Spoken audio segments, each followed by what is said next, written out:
YouTube for ZBD promo.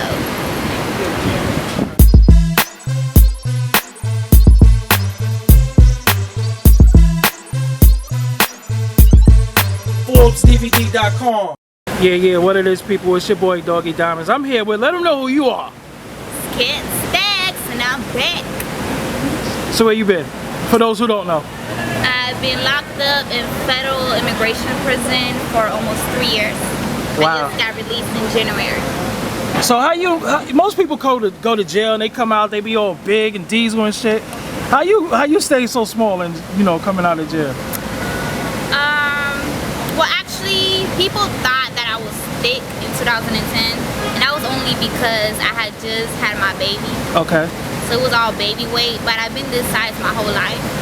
Okay. And I have a extreme fast metabolism, so no matter what I do, if I have twins or whatever, I'm gonna always be this size, and it's not my choice.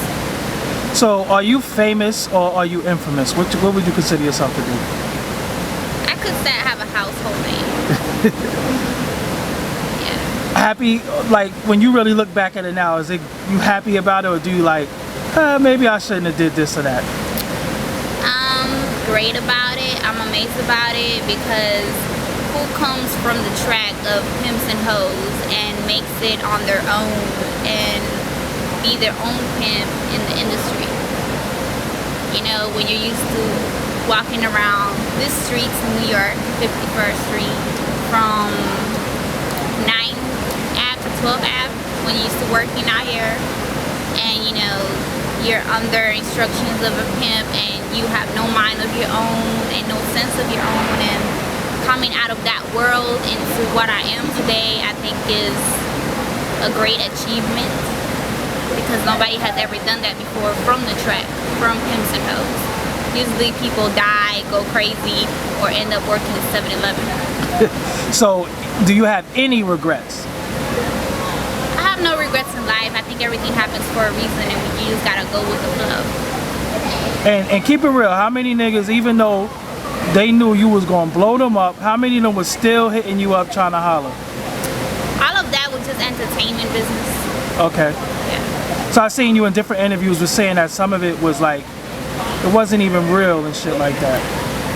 It was like, okay, let's say when Bow Wow wasn't popping back then, or I'm just using his name as an example.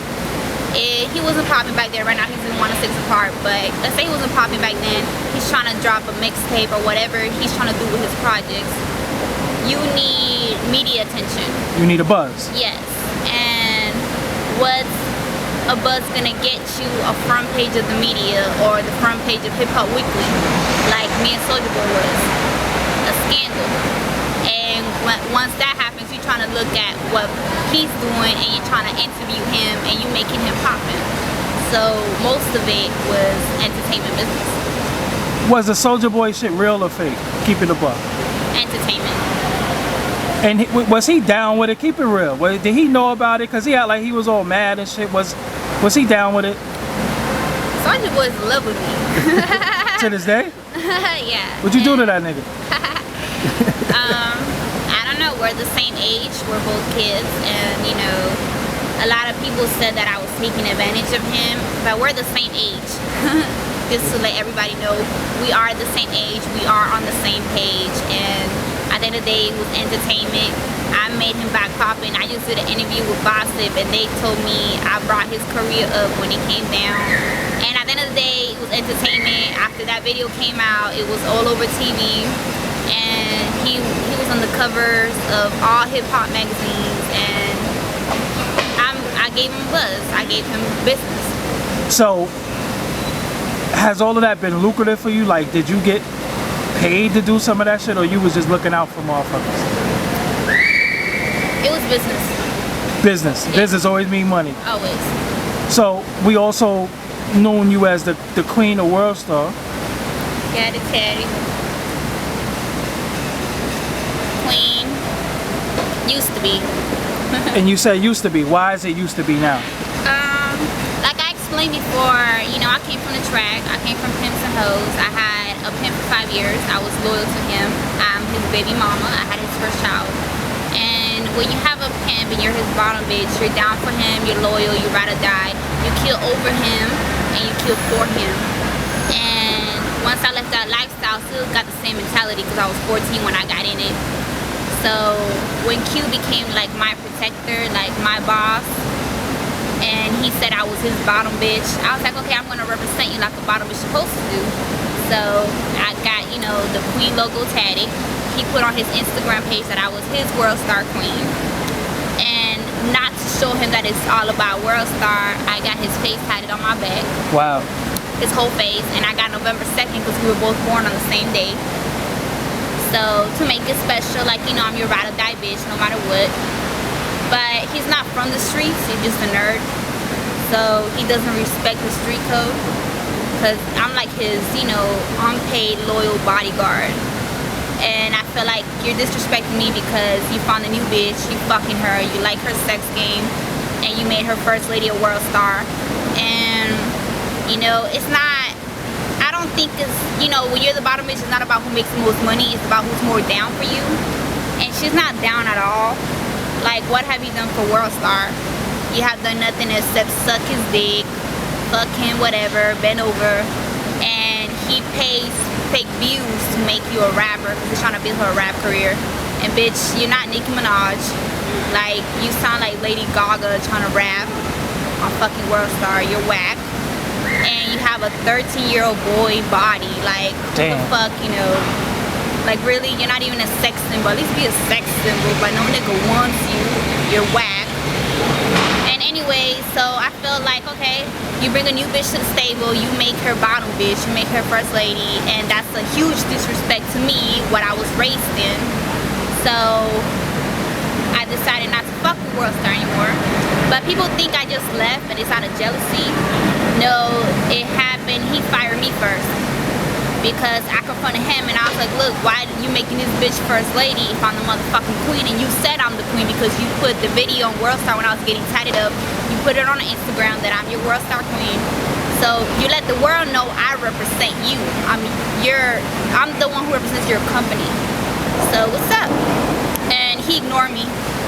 So since he ignored me, I went to the bitch. And I was like, look bitch, you ain't no motherfucking first lady. I'm the motherfucking queen. Back the fuck up. And he got pissed off because that's his baby. So he got pissed off and he was like, I'm done with you and I'm taking your bookings email off and blah blah blah and I don't need you. And I was like, word, okay. So I took the bookings email off and, you know, I hired Tasha to do the bookings. You know, she handles 2 Chainz and all these different, you know, Kendrick Lamar and them bookings. So I hired her. And that's what's been going on since then. It's all about loyalty, and if there's no loyalty in this business, I don't want to work with somebody like that who anybody can just have a big ass and suck your dick and you just forget about, oh, we have a book deal, oh, we got reality show deals, oh, because all I want is some pussy. Like, what type of business is that? Especially when I come from pimping and hoeing, you never let pleasure mix with business, feelings mix with business. That's not how we do it out here. So what about the people that say, oh, it's only a matter of time, she'll be back on Worldstar, they'll get back together? I'm a different type of bitch. Like, if I was gonna get back together, why did I pawn the chain? I just spit in his face. How much money you got for the chain?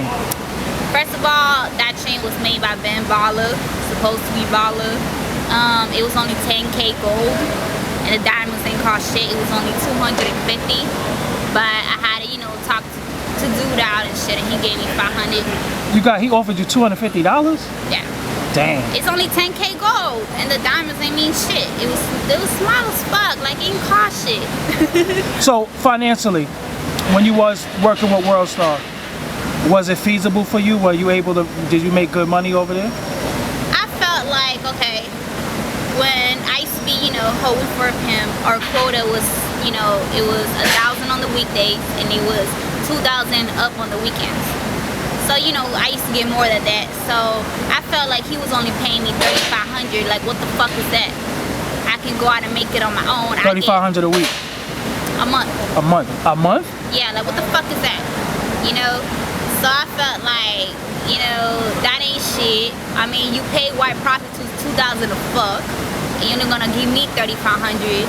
and then I could make that. And I get paid for bookings for, you know, to host an event. I get paid for 30 minutes, $2,500 just to show up at a club. So I can work and make my own money. I've been, you know, I've always been a hustler. I go out and get it. So I felt like I can make triple what the fuck you give me. And it's not like you made me who I am today because you became my manager a week before I got locked up. So I was doing it before you and I'm gonna do it after you. So, what's the last conversation you had with Q? He hit up my mama. Hit your mother? Yeah, because I changed my number. Okay. And he was like, your daughter's crazy. I thought she loved me. Doesn't she love me?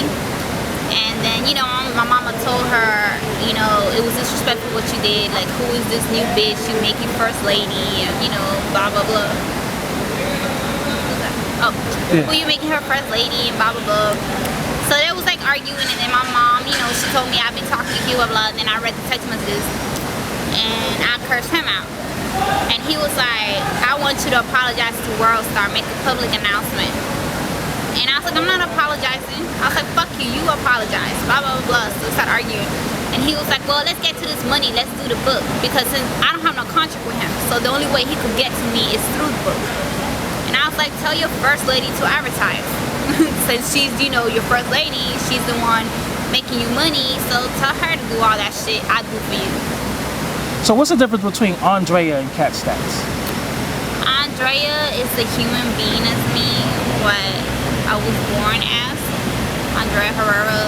And Cat Stacks, I gotta tell you, was a name chosen by my pimp. Because every pimp names their hoes. Okay. You know, Cream, Candy, whatever the fuck.